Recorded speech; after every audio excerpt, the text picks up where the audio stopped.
Hello and welcome to another edition of the Irish Angle. We're here on Tuesday because of the bank holiday yesterday, so we're coming a day later, but we're going to look back at all the things that happened in Galway last week, particularly. And I've Emma Nagle and Johnny Ward here with me. Going to be a busy half hour, I'd say, this one. Right, Johnny, Emma, we'll start off the big story from last week, Petrol Head. What did you make of this? What are we talking about? 4 hours before the race, the horse gets withdrawn because of a positive sample had come back from the laboratories in the UK. The IHRB director said, no, can't run, took the horse out. And it's caused a bit of a stir in the industry and a bit of a stink as well. Emma, what did you make of it? Yeah, I suppose massive drama on Galway Hurdle Day, followed by the start on the hurdle, which we'll talk about later. But look, I suppose it's kind of unprecedented really for a horse to be pulled out on the day of a major race with something like this. And I've been thinking about it a lot over the last week, and it's kind of hard to know whether to agree or disagree with the action taken by the IHRB. I suppose their initial statement was quite vague. Just came out that the horse had tested positive for a prohibited substance. There wasn't a whole pile more in it. But then Katie Brown came out fighting her own defence, pleading her innocence, saying it was clenbuterol and that she hadn't administered this to the horse, stating it wasn't a urine sample or a blood sample, it was a hair test, which, as we know, we've kind of discussed on the show a bit before, can go back quite a bit in time. She felt like she was being harassed by the IHRB. They had been to her yard a few times and following the horse to a few different locations. Look, I suppose we discussed it on previous shows. Like, hair sampling isn't really the standard practice after a race. I heard Darragh O'Loughlin from the IHRB saying they'll either do it on a random basis or, on an intelligence-led basis. So maybe it was a tip-off, something to do with the horse, but they couldn't confirm or deny that. I suppose all the investigations going on why the hair test was taken. But look, I suppose looking at, there was a recent case quite similar, Fleming's Face, was it last year or the year before? It kind of transpired that he had tested positive for clenbuterol, the same drug again, and the trainer was notified 10 days before he won his bumper in Cork. At the time, I think the IHRB said until due process has been completed, there's no restriction on any horse running, which obviously wasn't the case here. But I think it's kind of hard to condemn the IHRB actions at the same time, because there's so many kind of different circumstances around this, kind of whispers around, previous trainer Rona McNally, had he involvement in the horse? It's such a high profile race, the Galway Hurdle. Imagine if Petrol Head, who had been gambled quite heavily before the race, came out and landed the Galway Hurdle, then all this came out in the media that the horse had been running on prohibited substances. It's hard to say that the IHRB made the wrong decision. I'd be kind of leaning towards that they did the right thing in the end, even though it might have been different to the way they handled previous cases. But yeah, it was massive drama on Galway Hurdle. I'm not sure what you both thought about it.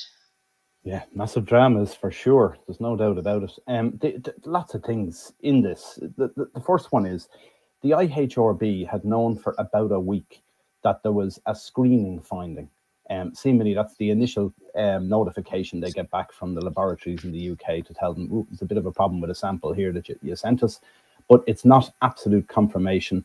They didn't get the full confirmation till 11 o'clock on the day of the Galway Hurdle, which is when they then acted and took the horse out. But for me, like they say a week earlier, they'd got this screening finding. So on that, they immediately started an investigation. They went to Katie Brown's yard looking for the horse to presumably take more samples from the horse and everything else. They were also looking for medical records, I presume, to see had a veterinary surgeon administered. There's a substance called ventapulmin syrup, which is a standard thing that's given to horses with respiratory problems, and that contains clenbuterol, or will test positive for clenbuterol. So the bottom line is here, they'd known for a week we've got a problem here. And yet only a few hours before the race did they get the absolute confirmation. I wonder what would have happened if they hadn't got the absolute confirmation in time. Were they still going to take the horse out? Because they would have known there was going to be a massive stink about it if they found out the following day. Let's say Petrol Head won the Galway Hurdle on the Thursday, and then they find out Friday morning they get the absolute confirmation. What were they going to do then? It was going to be a bigger stink then, wasn't it? So I think they would have taken the horse out one way or the other. Just the timing of it was a mess obviously for those involved, those who'd backed it, and the connections of it, that Katie Brown was hopping mad, obviously. But But you've also got it for the first reserve, because the reserve came out the day earlier. On the Wednesday at 10 o'clock in the morning, the 3 reserves were taken out. They were scratched because there was no non-runner in the race, and yet the following day we have a non-runner, which the IHRB were possibly going to withdraw anyway. What do you make of it, Johnny? Well, ask yourself this. Would this have happened if the horse were owned by, say, JP McManus, or if it were a Coolmore horse in the Derby? Would this have happened? Would the exact same thing happen? That's my issue with it. Now, I think your blog, Vinny, is one of the best pieces, one of the best pieces you'll ever write, because of the manner that you wrote about it. And it's worth quoting Katie Brown. She paints this picture of being harassed, and it's funny when you read what she said. She's like, I brought the horse to the beach. I was followed to the beach by the IHRB. I went to the vets with the horse. I was followed up there by the IHRB. You have no idea what's been going on the last week. We don't have the IHRBs. I even off the record, I haven't been able to obtain any information on this. So we don't have its version of what actually happened. But the picture she paints, you can kind of see that probably did happen. In the sense that there's been an absolute witch hunt against Ronan McNally. And I don't care what anyone says, this fella has been treated completely differently to what most people would have been, because it was, the Ronan McNally stuff that happened was probably so blatant in the eyes of the authorities that they really wanted to be seen to come down on it. But then she makes extraordinary comments to this. There is no connection there. The horse was leased by the Orchard Garden Syndicate. They own other horse with me as well. They have always been with me. So there's no connection there, no connection whatsoever. Well, I can quite clearly say I was at the race at Bellewstown when the horse landed that gamble. It's very, very, it's quite remarkable that Katie Brown, who wouldn't really have a history of kind of gamble on horses, that a horse that was to me a 6 or 7 to 1 shot was sent off 7 to 4 in a ridiculously competitive race. But maybe the Orchard Garden Syndicate, maybe they absolutely did their brains that day. They just had loads of money on. I saw them in the parade ring. I wasn't really of the impression that they had. Thomas McNally is such a great kid. He was in the parade ring as well. I met Ronan at the race that day. From my recollection, he wasn't in the parade ring. I want to put that there. But maybe Ronan has absolutely nothing to do with this horse. You can read Vinny's blog for your view on that. But the whole circumstance around what happened then right before the race, in the essence of a drug that I'm pretty sure was not administered around the Bellewstown race at all. This opens up a massive, massive proverbial can of worms, because how many other horses are going to be, how many horses are going to be basically falling into this bracket of being ineligible to run the race because of a historic finding? And how many instances have we, if hair sampling was supposed to be the great thing that was going to tell us how bad drugs actually were in races, is it too scary to find out, or are we going to have hair sampling now of every horse? Because if you have hair sampling of every horse that runs in Ireland, I'm pretty sure there's more than Petrol Head who has a case to answer. So the IHRB, until it obviously releases its statement as to what happened, I can't really comment on what actually happened here, because I don't know. But surely there's more than Petrol Heads falling into this bracket, and for it to happen the day of the hurdle was astounding, really, absolutely astounding. And it is remarkable, but I don't know, I just think it raises an awful lot of questions in terms of our whole drug system, because there have to be more than Petrol Heads. Well, the other thing here is you go back to this, Emma covered it there a minute ago, about a horse called Fleming's Face last year. He'd run a point-to-point. There was a blood sample taken from him, and he'd been tested positive for clenbuterol. Now, he was allowed run subsequently while they were sorting it all out, which was not the case with Petrol Head. But what I found interesting here, if you look back at the Fleming's Face case, is they went to the trainer's yard after getting the positive test for clenbuterol, and they did a hair sample test. That came back negative.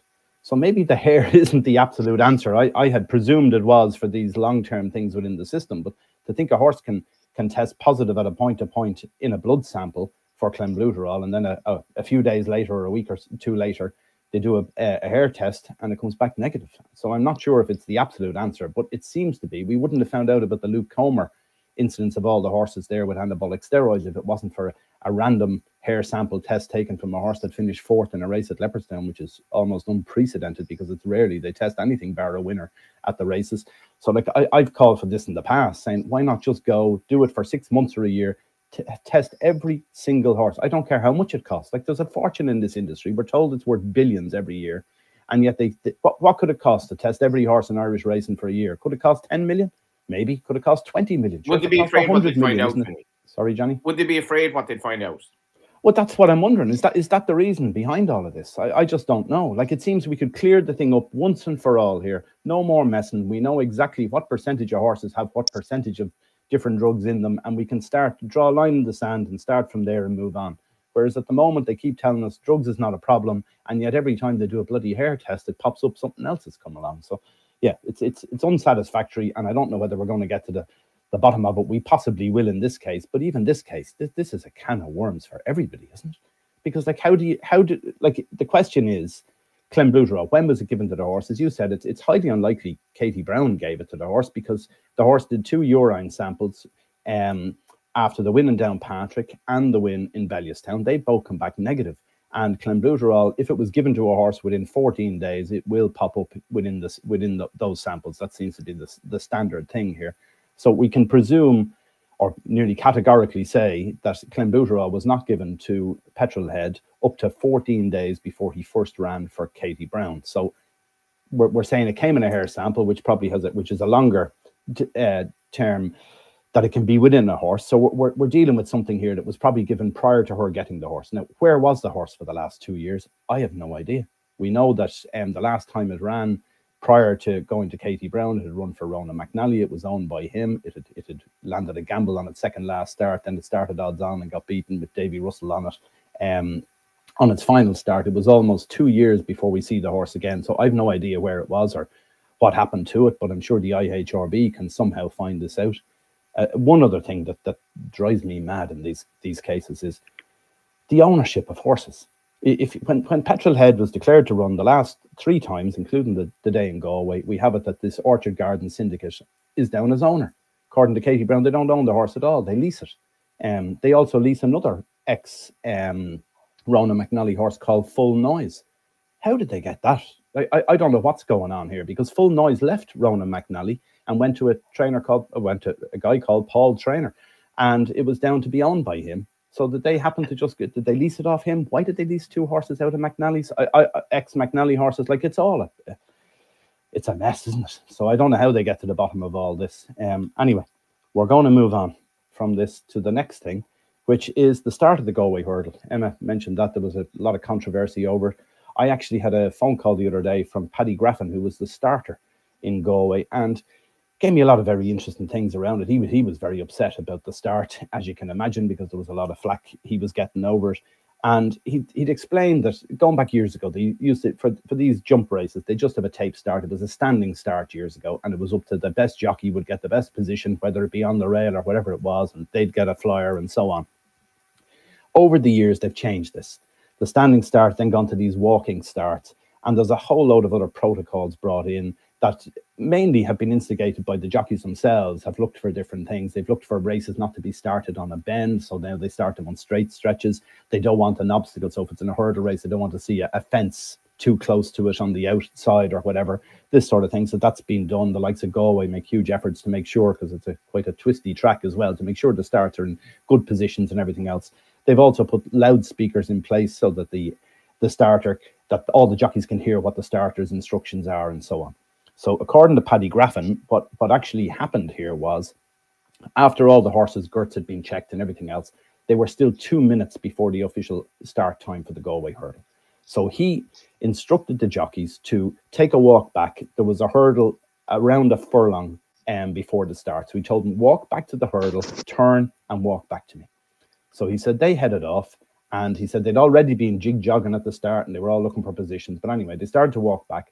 They didn't get within 80 meters of the hurdle before they turned again and came back at him. And at this stage, he was saying Jack Gilligan's horse was acting up a little bit, and it wasn't helping that the other horses were all sort of jostling for position around him. That was setting him off even more. But even when they did arrive to him, there was still a full 30 seconds before the official off time. So he told them, look, he says, you got to stop here. And he gave them instructions, told them that if they didn't settle down, that there would be a standing start, which is the last thing he wants, or that the jockeys necessarily want to either. But anyway, that's what ended up happening. He'd given them a warning. They still weren't listening to him, so it was going to be a standing start. At that point, he was saying, as he was about to raise his flag, he heard Paul Townend shout, no, no. So he waited till there was relative silence amongst them, And he raised his flag for the one and only time when everyone was facing the correct way. And I've watched this start several times. I'm sure both of you have too. And I've no doubt at the moment that he let them off, they were all in almost a direct line out from him. There was no horse turned the wrong way or anything else. But the problem was some were preempting going forward. Others were on their back heels. So within 20 yards, there was probably 20 lengths between first and last. So it was an unfair start to that degree that not everyone started at the exact same time, but I don't think there was a whole lot he could have done about it. What did you make of that, Johnny? Yeah, it was very unsatisfactory watching it. Watched it with my dad at home, and I couldn't believe it had happened. Standing starts are a disaster. Standing starts for me are bad in the maiden hurdle. They're bad by, if they're bad in the maiden hurdle, they're bad multiplied by a million in a Galway hurdle where it's such a tight track. You want to be pretty much on the pace. You certainly don't want to be kind of giving the rest of them 20 lengths, as was the case in the race. Like, to be honest, Vinny, you've explained it better. I'm very friendly with Paddy Graffin. I think he's one of the absolute gents of the game and gives his heart and soul to racing regardless of what he's doing. And I was talking to somebody in the press room about starting races yesterday, and basically he imparted to me I wouldn't wish it on many people to have to do it because it's so difficult.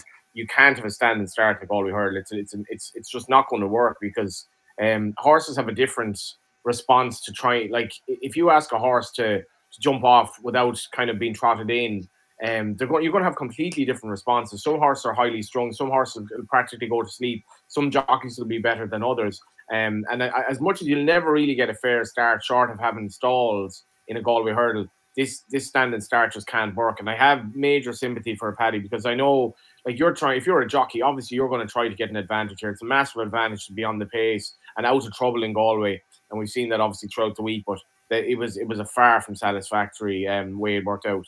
Yeah, what did you make of it, Emma? Yeah, I actually watched the race in the parade ring. So there was a lot of kind of owners, trainers around me, and there was kind of audible enough kind of surprise that the race went off. But I'd kind of echo what you're saying. Standing starts, they're awful. I never like watching them. Like Johnny said, like horses, they Danny Mullins was in front there another way. He got a flyer. The horses in behind were standing on their heels. They didn't get the chance. But like you said, they were all looked to be in a good place when he pulled the tape. So there wasn't really a whole pile of starter could do about it, but it changed the race, the complexion of the race completely. Like Daddy Longlegs backed into favourite before the off. He had no chance once the tape was pulled. Mighty Tom, another one, he likes to be held up, but the tactics were fairly exaggerated. And before he kind of even broke into a canter, he was 20 lengths behind the leader, and he ran well to finish fifth in the end. But yeah, look, standing starts, never like to see them. Like, you'd wonder, is it something that they could manage better at the racecourse? Like you said, the horses and jockeys were down there so early. Like, should they just delay them, keep them the parade ring, or bring them into the parade ring a bit later and just send them down just as 30 seconds before the off, just give them enough time to get in position. Don't be making kind of a headache for the starter, because it can be very, very hard. 19 horses lining up for a Galway Hurdle, emotions running high, the horses and jockeys full of adrenaline. It's hard to control them, and look, I'm sure plenty of punters aren't very happy with it either. But it was a mess. Like Johnny said, there shouldn't be a standing start in the Galway Hurdle, but at the same time, it's kind of hard to put blame on the starter because it's just the way it panned out for him in the end, and there wasn't a whole pile he could do about it, really. And what about starting stalls then?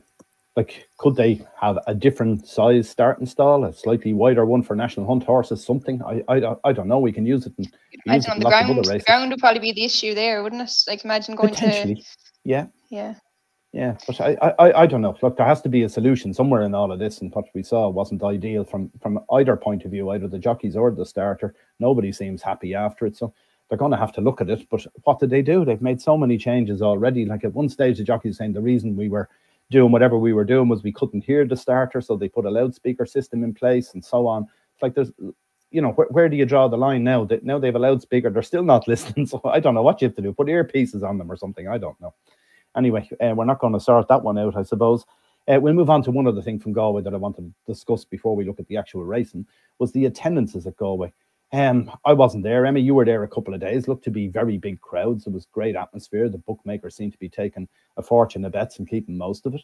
But the overall attendance of the week was 116,374 people turned up. That's 6,000 down on last year, which had been up about the same amount from the previous year. So they were down 6,000, but it turns out that the crowd on the Sunday, when it poured rain, was down 5,000 on last year. So you can basically say they were more or less level with the previous year, which is pretty good in horse racing terms, because attendances have been dropping steadily over the last few years. So they've stemmed the flow somewhat in Galway. Just a little bit of a pity that the rain came on Sunday to bring their crowd down overall for the week. But what did you make of that, Emma? Yeah, no, it's great 2 days down there. I was down there Wednesday and Thursday. I go to the Galway races pretty much every year. I missed it last year. I was in America, so I can't really compare to last year's crowds, I'd say. But felt very, very busy. I suppose Wednesday, Galway Plate Day, and then Thursday obviously gets a bit busier for the Ladies' Day. Went down to have a look at the Best Dressed Ladies competition, and you could barely move down that side of the track. It was quite a mixed crowd, a lot of older kind of punter types, a lot of young people. Seemed to be quite a racing focused crowd as well. Like the betting ring seemed to be quite busy. Got to speaking to a few bookies down there as well, and they thought the business was quite good. I actually brought my sister down there. She'd never been to the Galway races, and she wouldn't be a massive racing fan now. She put on a few bets and watch the big races and stuff like that. But yeah, she thought it was a great place, and she definitely recommending to bring her friends back in years to come. And like, in fairness, you have to give the plaudits to Galway, because they put massive amounts of marketing into the full week, and they're kind of bucking the trends in a way, I suppose, and even maintaining the crowd. I know it's down slightly, but they definitely weren't helped by the weather either. I was leaving Cork on Wednesday morning. I think it was going on 20 degrees. Got to Galway then, it was cold and raining, but people still show up and they still enjoy the show. And look, it's always a great week, and fair play to the whole team at Galway, because they do put a lot of effort into making an enjoyable experience, I suppose, once you get into the track, which is something maybe other race courses lack a little bit more of. Yeah, plenty of other entertainment, isn't there, besides just the racing? They've all sorts of stuff going on with music itself. Obviously, Mike Denver playing after racing one of the days seemed to be a huge crowd for him. Yeah, they know their target audience anyway, a bit of country and western. Johnny, what did you make of it? The attendances, particularly at Galway. Yeah, I think we're Galwegians now. We're a lot more nuanced than just country music, Vinny. To be fair, we love the art, and we have it all in Galway City. But they do know their audience, and the crowd, for me, like if you're holding up crowds at the moment in Ireland, you're doing quite well.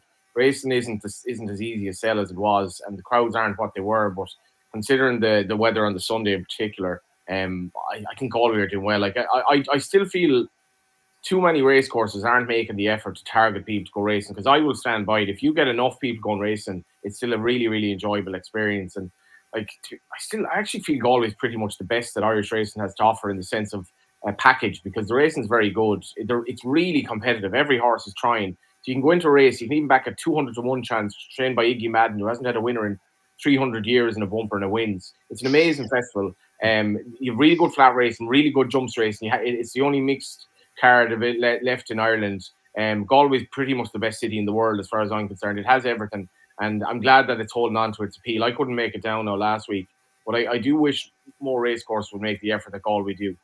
I agree with you. Yeah, no, it's terrific. It's the template for everyone else to follow, but no one seems to follow it. Right, looking at the racing itself in Galway, some cracking racing during the week. Going to pick out for some of the highlights for each of us, I suppose. I'm going to start off with one Tuesday even.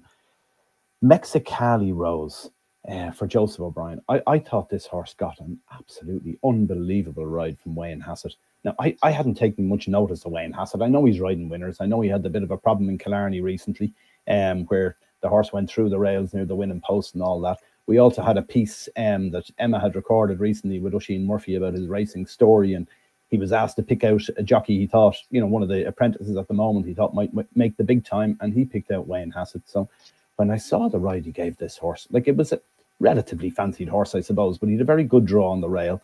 Didn't quite get out into the leading position, but was sitting in 5th or 6th on the rail. What I thought was fabulous about it, big field, competitive handicap in Galway. He didn't wait till they turn in to look for a place to go or looking for a gap.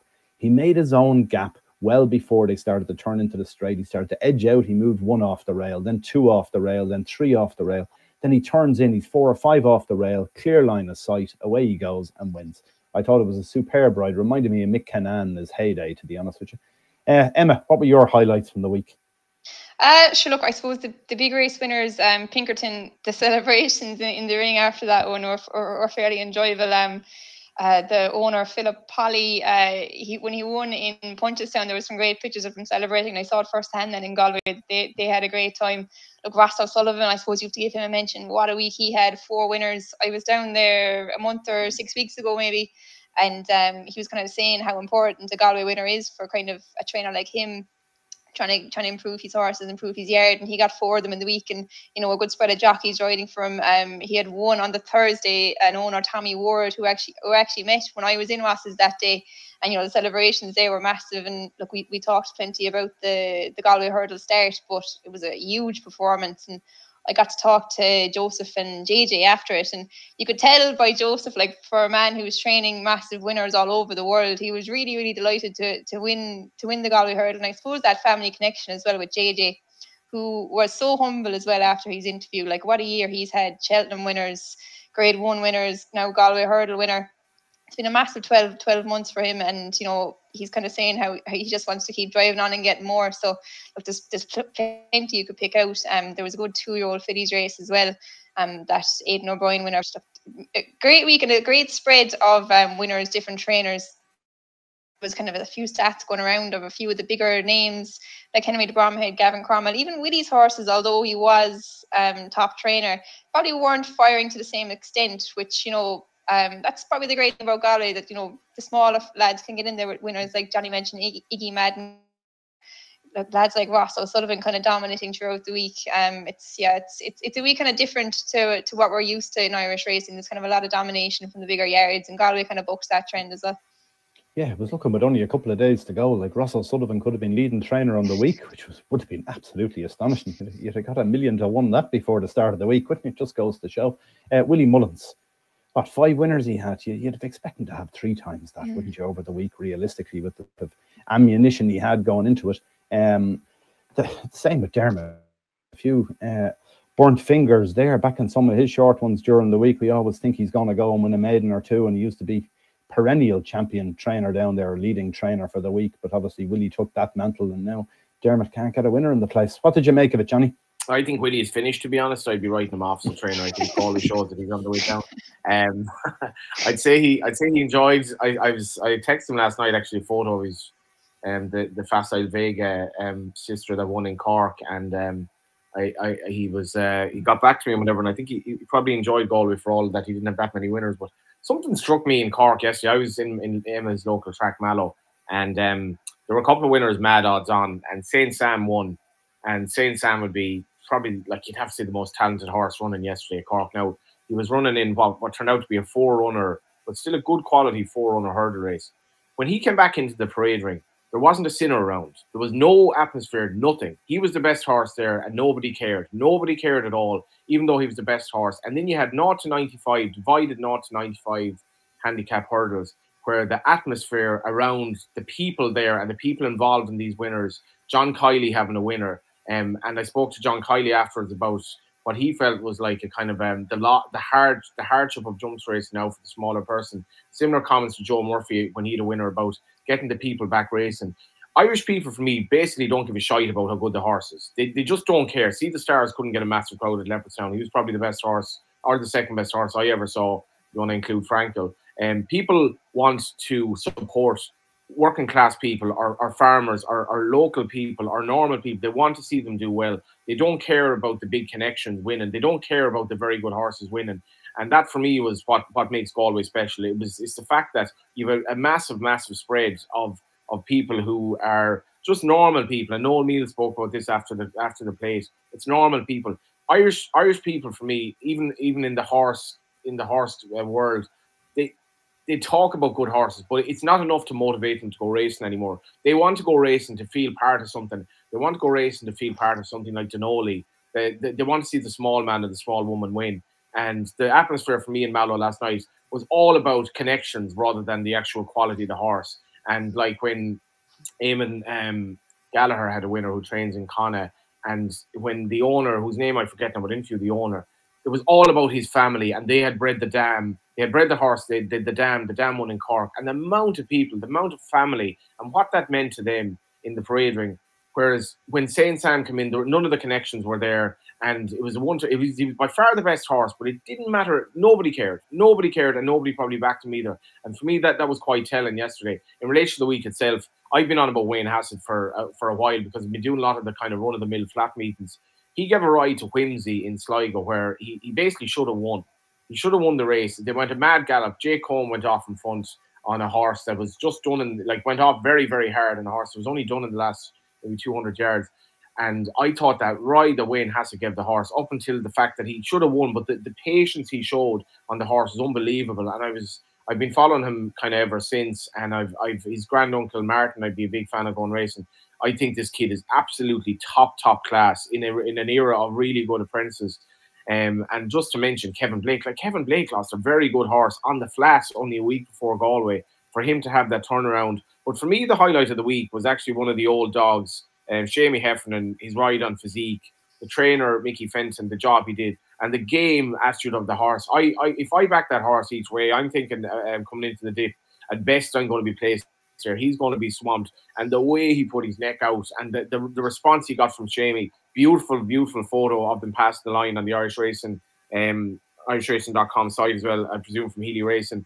For me, that was the highlight of the week. Again, it was a completely small trainer for Patsy Sheehan, an owner that I wouldn't be familiar with, winning the big race in Galway on the Sunday. Brilliant ride by one of the veterans of the game. And so he was the highlight for me, but it was a brilliant Galway full stop. Yeah, one other horse that has to get a mention here is Sigh No More. Did you see that on Sunday? Joseph O'Brien, Declan McDonough. It's actually owned by neighbours of mine. I can see them looking out the window here. I see their house down 4 doors away from me. They're involved in the syndicate that own it. But that horse, I've never seen nothing like it. Tailed off, he was halfway. Still more or less last going into the dip. I think he's 10th turning into the straight. He must be 15 lengths behind the leader with a furlong to run. And wins going away by nearly 2 lengths. Unbelievable. Could be anything. I don't know what. Now, according to Declan McDonough, he said the others stopped in front. I'm sure they had to, unless he joined in with half a furlong to run. But I've never seen anything like it. If you had backed him, you'd torn up your docket many times before he actually came and won the race. There's even scenes I saw on the TV there as well of some of the connections of the horse that he beat. They were already cheering. They were already congratulating each other. They thought it was all over. He comes from out of the clouds. Anything else from the week over in Goodwood, particularly, Emma, that caught your eye? Yeah, I suppose Opera Singer is probably one to take away from that from an Irish perspective. I suppose Kiprios obviously won there as well. But Opera Singer, I suppose all talk goes to the Arc now. She was stepping up to the 10 furlongs for the first time. And in fairness, Ryan kind of rode her as if, staying wasn't even a question. It was so positive on her. And it looked like a really deep field, like a lot of the best fillies and mares in training showing up there. And, talk about the Arc. Next thing, she's around 8-1 for that. Like, it'll be another test again. But I actually booked a trip to the Arc myself there in the last few days. So I'm hoping she'll show up there. It'd be nice to see a kind of a strong Irish representation over there. Whether she'll stay the 12 furlongs, another question again. But, she was brilliant in Longchamp as a 2-year-old last year. And, it seems to be all the talk. Like, some very good 3-year-old fillies have won it in the past. Nagle, Trev, going back a few years, Carva as well. Now, whether she's on the same level as them is probably another question, but I thought it was a big performance now in Goodwood. The 10 furlongs might have just bought out a little bit more, or she was kind of maybe caught for a bit of pace with Porta Fortuna in the Coronation. But yeah, this kind of middle distance might be her niche, and yeah, I'm hoping she'll go to the Arc anyway, because it'll be my first time there, and to be nice to see an Irish winner, possibly, even though the French challenge looks pretty strong. You're living the life, aren't you? After the Arc now as well. What about you, Johnny? Just a lot of Irish winners, wasn't there? Mainly Aidan O'Brien, I suppose. Michael O'Callaghan on the score sheet as well over in Goodwood. Some good racing. I didn't see a huge amount of it, I have to say, because I had all my focus on Galway. What about yourself? Michael, whose surname escapes me, he's from Sneem. He's one of the Turf Club guys, and he does the read, and he's one of the nicest guys in Meath racing. He told me yesterday at the races, he said, you have to cherish having a young child because the years go by so soon. But I have to tell you, Emma, cherish being in your early 20s. This is the best time of your life, like the best crack ever. You can go to the Arc, you've been to Royal Ascot, you've been to Galway, you're going to the Arc, throw in the Breeders' Cup as well. Enjoy these days because it goes by pretty quick. And now in my age, you go for 3 pints after the races and you're hungover for 2 days after. So enjoy these times. I loved Henry de Bromhead having a winner. But that was class for me, and it was. I was a bit like you, Vinny. I didn't kind of get the chance to watch as much of Goodwood, but one of the few horses I tipped up all week that won a poor week was Shada. She's a Nathaniel filly that won the 1.5 mile maiden.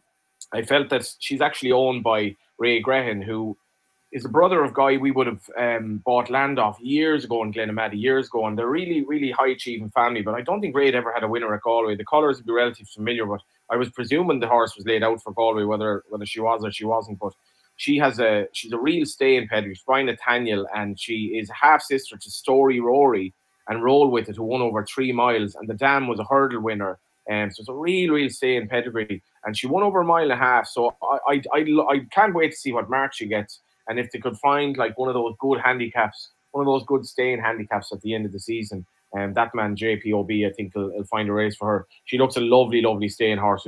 I definitely feel the handicapper is going to have a hard job. She's got a race post rating of 80. Like, she's definitely going to be well handicapped or anything like that. So I'm looking forward to seeing her. But yeah, that was one of the horses that for me that I'd like to see going forward. Yeah. What about you, Emma? What really caught your eye for one to follow out of Galway? Look, I suppose I kind of mentioned that 2-year-old filly's maiden. Bubbling obviously won it for Ballydoyle, but I'd say taking the second horse out of that, it was her first start. Paddy Toomey's Lady Mary, and he kind of hit the crossbar with a couple of 2-year-olds. But I thought, look, the Ballydoyle filly, there was kind of a lot of talk about her afterwards. She might be, a really exciting one to follow. But Lady Marion, in fairness, she came into it without a run. On a track like Galway, it's never easy, but bumping into something like that, she's got big entries. She's entered in the debutante as well, where she might meet the Ballydoyle filly again. But I'd say she'll be really hard to beat wherever she goes next. I thought it was a big run on a track like Galway, first time out, kind of bumping into a filly like Bubbling. Obviously really well bred and had the run under her belt. So if she improves any bit from that, I'd say she'll be really hard to beat next start. And it's a race that kind of shows up really good horses. Purple Lily won it last year. Tahira Hermosa has won it in the past. So probably always one to keep an eye on the runners in that one, I'd say. Yeah, I'm going to go with one I've gone with before. Just keep going with it till it gets beaten. It's Gail Mahler. Adrian Keatley just keeps winning. Came over, was after running up a sequence of a bumper and 4 hurdle race or something before it came over to Galway. Wins again, well backed, wins wide margin. Could be anything. Normally you don't think these ones during the summer are going to be that good. They won't compete in the winter level, but I think this might be an exception. I think Adrian Keatley has a good one on his hands there. Anyway, that's more or less it. Summed up for the week. Hope you enjoyed the show. Do gamble responsibly. Make sure to subscribe to our channel, and we'll be back again on Monday. Thanks for watching. Bye for now.